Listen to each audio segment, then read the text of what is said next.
இதோ இந்த வாராகி வெற்றி கழிப்பில் சந்தோஷத்தோடு வந்திருக்கும் என்னை நீ எக்காரணம் கொண்டும் நிராகரித்து விடாதே.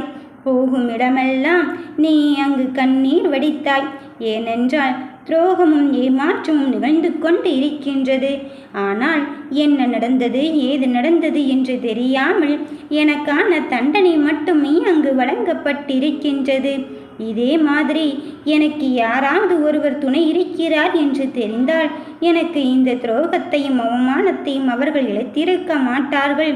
நான் தனியாக இருந்ததனால் மட்டும்தான் இப்படியெல்லாம் என்னை அங்கு சொல்லி சொல்லி அழவைத்து கொண்டே இருக்கிறார்களே என்று நீ உன் மனதில் அழுது கொண்டே இருக்காதே.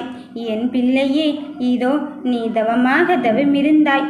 நேசிக்கும் உறவானவர் வரமாட்டாரா என்று இப்பொழுது அவரே வந்து சேர்ந்து விட்டார் உன் இல்லத்திற்கு. இந்த